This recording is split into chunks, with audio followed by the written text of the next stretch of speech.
I'm Patricia, and I'm 54 years old. Some people might call me ordinary, but my sister-in-law thinks I'm privileged and don't understand what it's like for most people.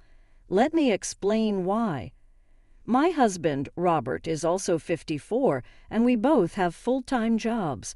We don't have kids, so my sister-in-law thinks we're lucky because we live in a nice area. Our neighborhood is close to downtown Boston and Chinatown, plus it's easy to get around with the subway nearby. The house we live in used to belong to my grandfather, then my parents, and now us. When they passed away, we left our apartment and moved in here. My sister-in-law is 46 years old, which is 8 years younger than me. She often comes to visit us without her husband and their 12-year-old child. It takes her 2 hours to get here from her home, and she likes spending weekends in downtown Boston. My husband, Robert, is her older brother and remembers her being born when he was still in elementary school. Apparently, she was a cute baby, and their parents spoiled her because she came along later in their lives. Despite all this, I just can't seem to like her. She always makes snide remarks about my life, saying things like, "You've had it easy growing up in a nice place like this, haven't you?" Her favorite phrase is, "I grew up in the countryside where there was nothing fun to do, while you must have had a cozy, carefree life." It's pretty clear she doesn't think highly of me, but despite her attitude, she enjoys visiting downtown and Chinatown. She always shows up at our place without bringing anything. When I ask her about it, she says, "Even if I bought something from the countryside, you'd probably make fun of it." She keeps going on about how convenient it is for us to live without a car in the city, while people like her from rural areas spend a lot on gas.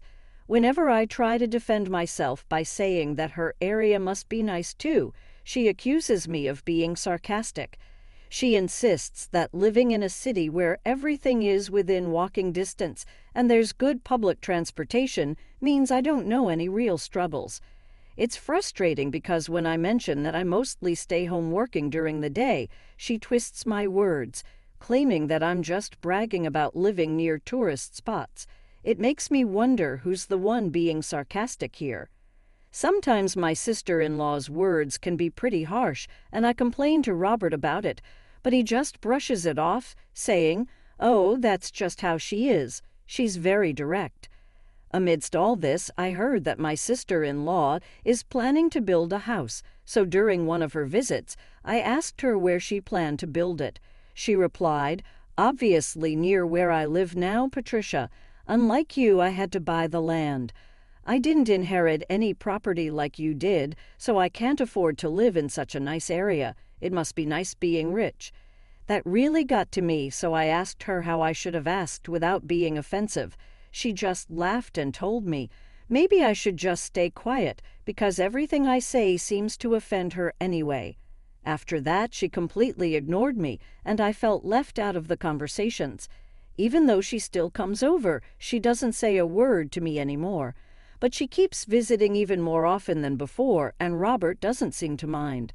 I asked him why she ignores me when she's here, and he said, "I told you, Patricia, that's just how she is. You don't have to talk to her either. She leaves her husband and child at home when she visits, so we don't have to entertain them either. You don't have to go out of your way for her." But still, one day she went out to Chinatown, came back, used the bathroom, and went straight to bed without saying a word. The next morning, she ate the breakfast I had made without even a thank you and left. I started feeling like our place had turned into a hotel, and I supposed to be her cook, maid, and hotel manager. It feels like she should be buying a season pass at this point. 3 months later, she visited us again. Today, she planned to explore the town, but that evening she spent a long time talking with Robert. She stayed the night and left the next day. Robert was excited and showed me a bunch of pictures.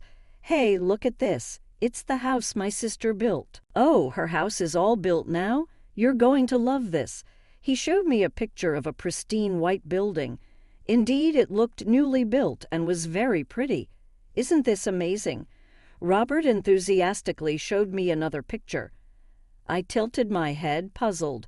At first glance, it looked like a garage, but from looking at the mop in the picture, I could tell it wasn't big enough to fit a car.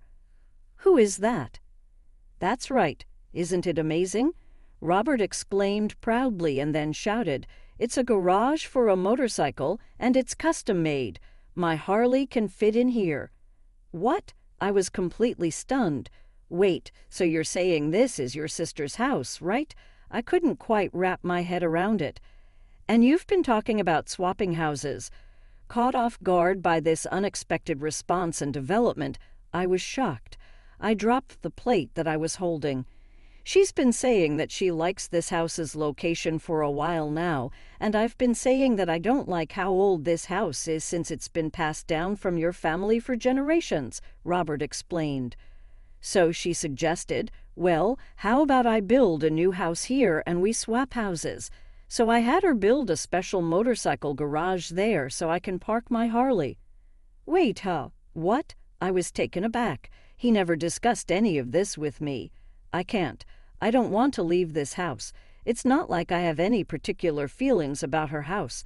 Actually, I can't even process it all yet. Robert started to get irritated, perhaps because he didn't expect my objection. As far as I'm concerned, his reaction was unexpected. What are you hesitating for? My sister and I have been discussing this for a while. So what? I was never included in any of those discussions. You guys have been ignoring me this whole time. Hey, think about this. It's a really good offer.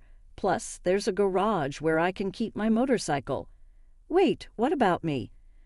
Well, you enjoy watching suspenseful shows, right? They have a TV in their house, too. Robert really loves his motorcycle. His Harley Davidson means a lot to him. As for me, I don't have many hobbies, but if I had to choose one, I like watching suspenseful shows like CSI or Columbo on Netflix. But what about my commute? Your bus and train journey will only be a little longer, that's all. Just a little longer.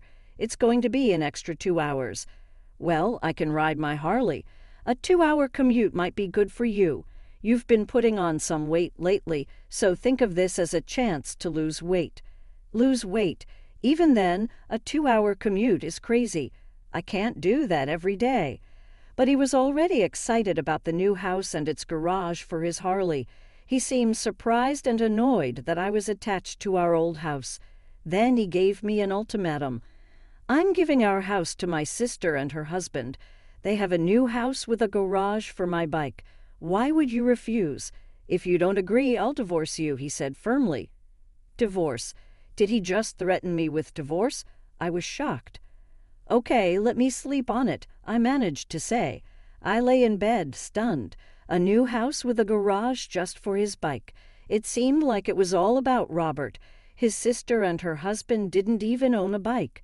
They must have planned to take our house all along, and the fact that Robert agreed without talking to me first made me feel even worse. And then threatening divorce if I didn't agree. It felt like a threat. I couldn't forgive him for this. So for the next 8 hours until dawn, I was busy on my phone. The next day, I told Robert I agreed to move out. But I had a couple of requests first.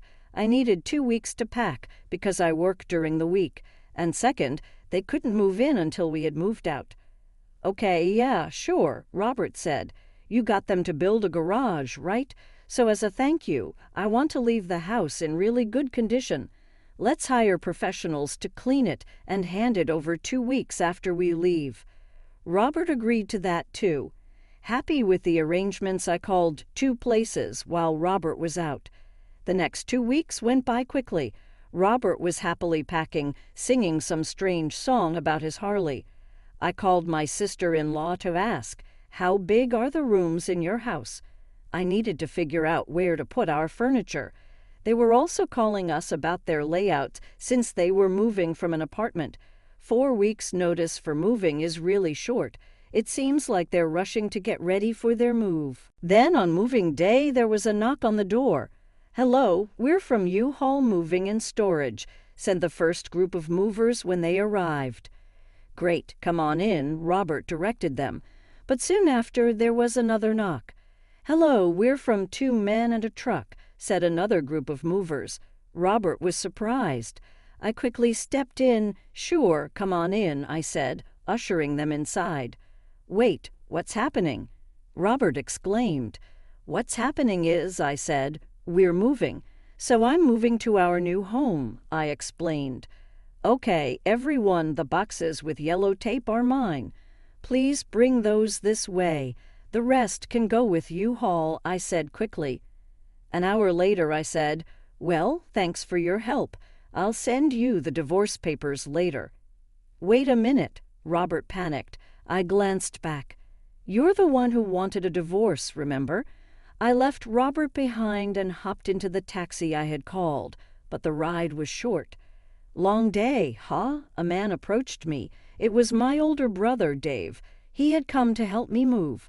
"Well, it's good you found a place in 2 weeks. It's just a rental, but yeah, what a mess. It's more than a mess. Anyway, I marked all the important stuff like the rice cooker with yellow tape, so I'll manage on my own," I said. Dave pitched in. Even though the movers handled the big stuff, I still needed help with the rest, so his help was huge. "All right then, give me a call in a couple of weeks," my brother said as he left. 2 weeks went by since I moved. Just as I anticipated, my phone rang. "Hello," my sister-in-law said on the other end. "What's happening?" I stayed silent, just listening. "The house is gone." I tried not to laugh and look down. It was hard not being able to speak. "It's just an empty lot now. Why are you saying anything? You told me to keep quiet, remember?" I replied. My sister-in-law screamed loudly, and I couldn't help but burst out laughing. It turns out my sister-in-law and Robert are in on it together. Then Robert got on the phone. "Did you have to do all that?" He yelled, sounding almost like he was going to cry. "Hey, you're the one who threatened me." I couldn't help but find it hilarious. And remember, I said I wanted to leave the house clean, didn't I? "Your way of cleaning is extreme," he retorted. "It's the cleanest slate possible." "A chance for a fresh beginning," Robert said, clearly frustrated, his fists clenched.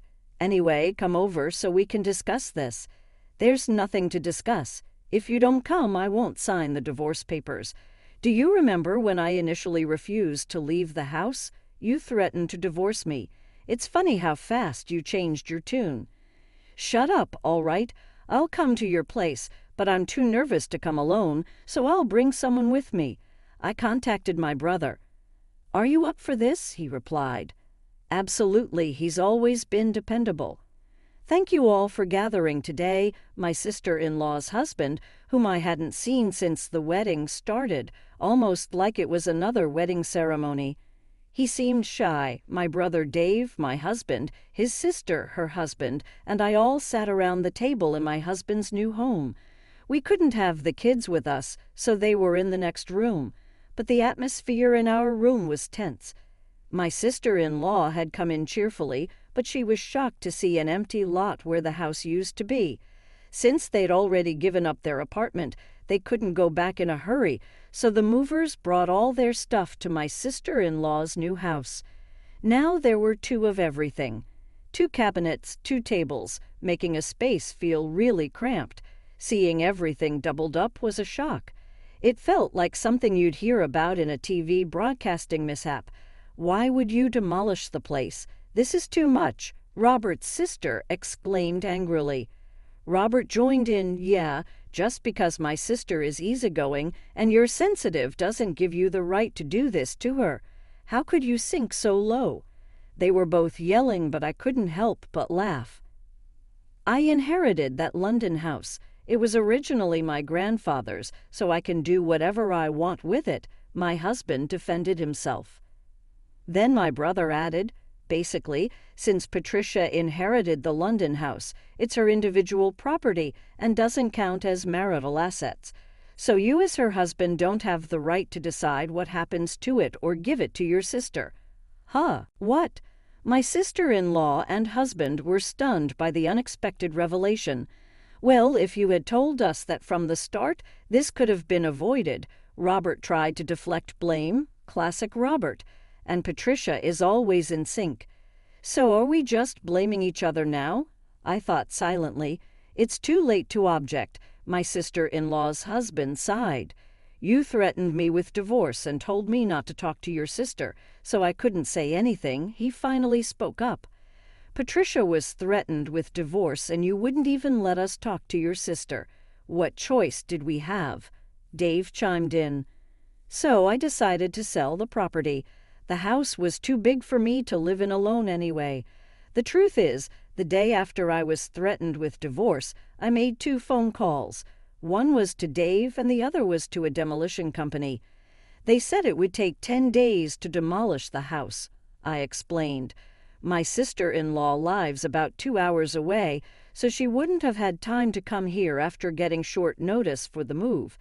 Same goes for my husband, who moved to a newly built home near his sister's apartment, and that's how their new home ended up being an empty lot. That's enough.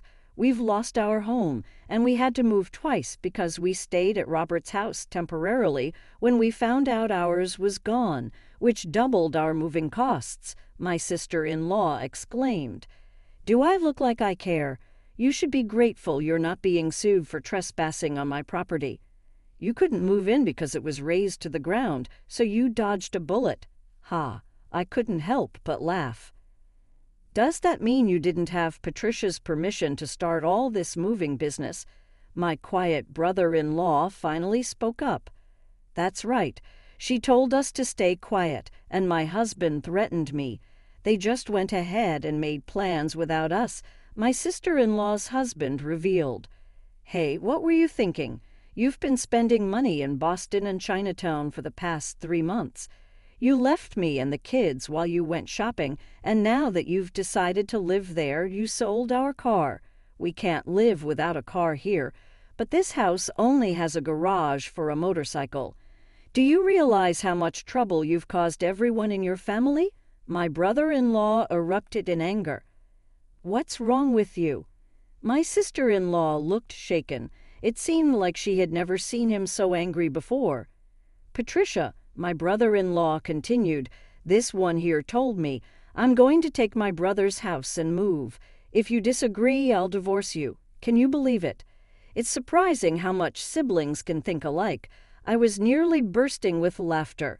I knew I'd have a sore stomach from laughing too much tomorrow. But since I'm a software engineer who can work from anywhere, and I didn't want the kids to be without their mom, I agreed to her demand. But now, seeing how things have turned out, I realized how my wife's selfishness could hurt our whole family. And what you said earlier about Robert's threat, that really woke me up. My brother-in-law took a deep breath and, looking at his wife, said, You threatened me. Finally, he declared, Well, it's over for us too. I'll take care of and raise the kids. I'll treat your threat like a proposal. Now it's my turn, I said, turning to my husband, Robert. I'll also treat your demand like a proposal. We're truly done now. Goodbye. Oh, wait, if I lose the house, doesn't that change things? Robert exclaimed. Exactly. The situation has changed, so it's not fair to cut us off like this. His siblings both shouted. I just brushed them off. You guys created this ridiculous situation, got all excited, and now you're just back to square one, my brother-in-law said. After that, my sister-in-law's husband and I each hired a lawyer and pursued a mediated divorce. The newly built house that my sister-in-law had built was going to go to her husband, along with custody of the kids. My sister-in-law, who was always spending money and rarely at home, often left the kids' care to her husband, even on weekends. The kids felt distant and lonely, but now that they're living with just their father, they say they're happier because they know their father will always be there for them. The new house ended up belonging to my sister-in-law's ex-husband because she couldn't afford the mortgage payments. It was shocking that she could spend money in Boston every 3 months without having any income. Her spending habits didn't change, and she ended up buried in debt. The motorcycle garage was going to be torn down to make space for a parking lot. My ex-husband, who had been working all this time, couldn't afford to keep his Harley after the divorce. Losing his bike and his hobby, he turned to alcohol to cope with his frustrations. I turned the empty lot where our house used to be into a parking lot. Being near Boston and Chinatown allowed me to charge high prices for parking, which became a steady income. With that money, I bought a cozy one-bedroom apartment. Sitting in front of the TV, I smirked as I watched my favorite show, CSI, pie with a beer in hand. I enjoyed a relaxing evening in my pajamas with snacks and no interruptions. It was the perfect way to unwind.